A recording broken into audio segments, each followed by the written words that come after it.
here by sizes. Small is a 1.5, okay?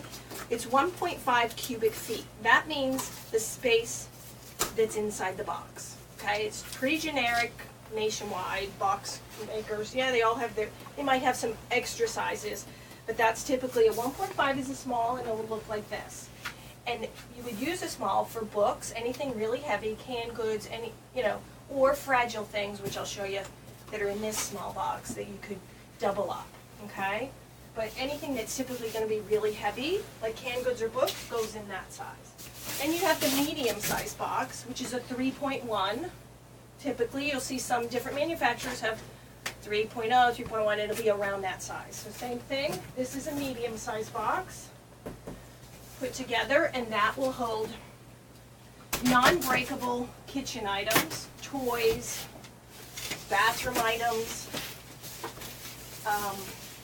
good for like liquids if we're moving locally liquids, but typically national movers will not move liquids. Then the next size up is the 4.0, which is this size. Oops, that was in the wrong spot.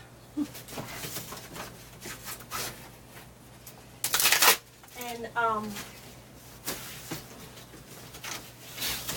same thing, 4.0, because it's the size of it, and this is what we call our box, which I'll touch on the unpacking part of it. And that's good for larger items, kitchen items that are, bigger, that aren't breakable. Pillows, sheets, folded clothes, toys, bigger things that are hard to fit in size-wise, that are the odd shapes. Then we have the dish pack, which is a thicker, double-walled, for all kinds of breakables, for dining rooms, kitchens, to fit tall items. But typically, you want to put anything that's breakable in these, because they're thicker, and then I just remembered. Will you get your computer? Mm-hmm. You need it now? It's not yet, but I will soon. Do dish packs come in different sizes, or is No, that this one is size? the only size, okay? The dish pack. It's typically 6.1, 6.5. No, they have 5.25, okay. So, but it's generic. They all use them. Some will have handles, but typically, if you see, which I'm going to show you later, some pictures of how the boxes, after we pack them, are handled, why it's so important that I go, no, you got to pack it good. It's because I see how they're handled by the movers, and I'll show you those pictures. But this box, they can't turn upside down because it's awfully heavy, so they have to kind of keep it in this position, okay?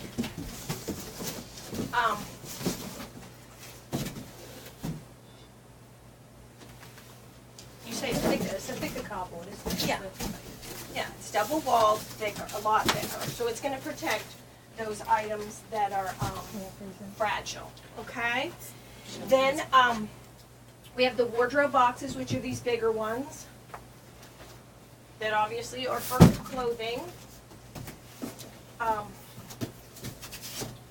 And hanging clothing, and you can put shoes in the bottom or blankets in the bottom. And also for stuff that's tall, things that are tall, you could use that, but you just got to make sure it's not breakable and won't slosh around. Then we have special sizes, and we've kind of gathered these from clients because they come up, the lamp sizes, so that we can have those for those tall things that won't fit in any of these boxes, that are the small sizes.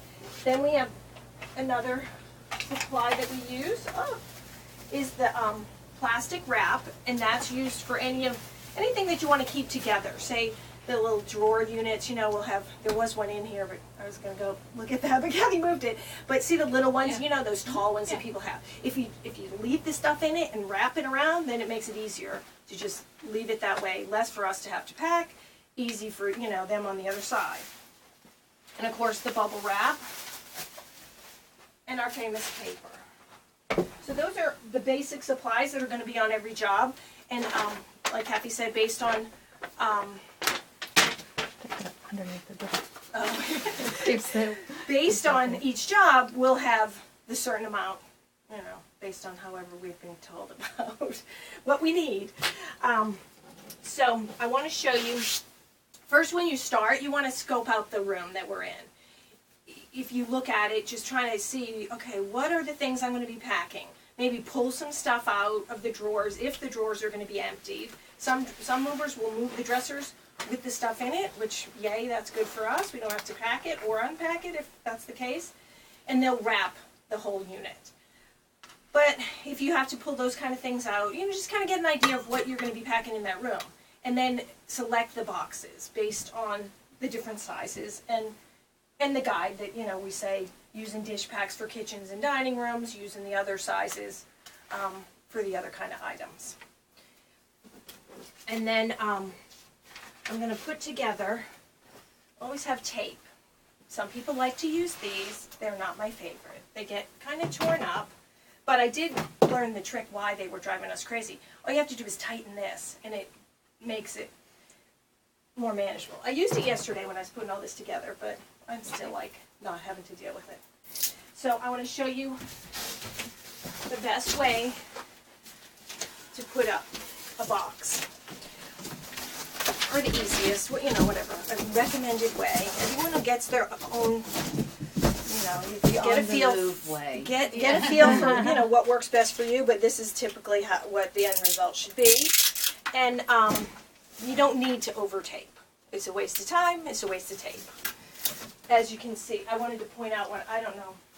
This one was probably a used box, but all this tape is just not necessary. Depending on what was in there, maybe it wasn't our job because it's not the same color tape as we use, but I just thought, oh, that's a good example of just over taping. So typically what I do is do this first one, and what I found is if I pull it out and then flatten it with my hand, it makes it smoother. It looks like we're more professional.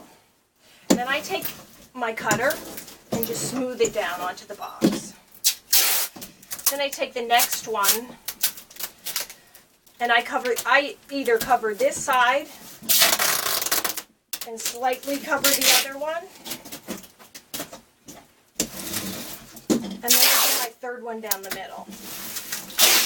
Or you could do the one down the middle and then this one on the side. Now, if it's a dish pack and you're putting in all this china, if it's something really heavy, go ahead and do these sides as a military kind of little extra, because really heavy stuff is going in there. And typically, that it's not necessary for the other boxes other than the dish pack. So you're talking about like a whole china cabinet kind of thing. Right. And typically that's what we're going to do is use these for the kitchen. And when you use the cutter in this tape, all you have to do is poke it once and then it splits. And then another tip is just turn the edge to make your life easier. So on the small book boxes, if we know we're loading them down with like big heavy books, would you do the military pack tape on that one? Yeah, you could. Okay. Just use your discretion in knowing what's going in If you're there. packing like kids books, maybe not, but Yeah. if you're doing like real heavy volumes or whatever, yeah. Right. Okay.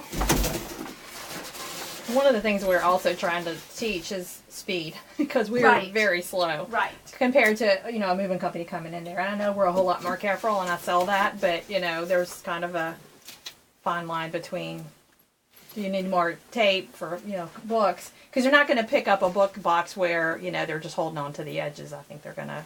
Right. But, some of the pictures I'm going to show you is what they come out after they've been on the moving truck. And we don't think that's going to happen because we don't act that way. Well, Ben and movers, they're just, they're going fast and they're shoving this stuff, and you'll see how they come out.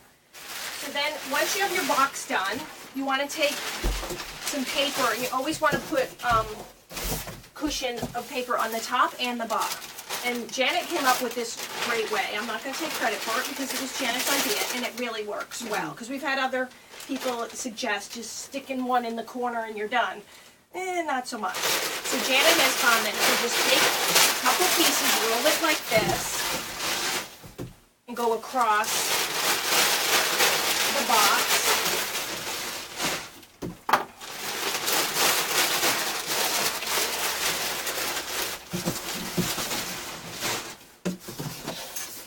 and then it fills the bottom. And then your stuff is gonna go on there and it's gonna be a nice padded cushion.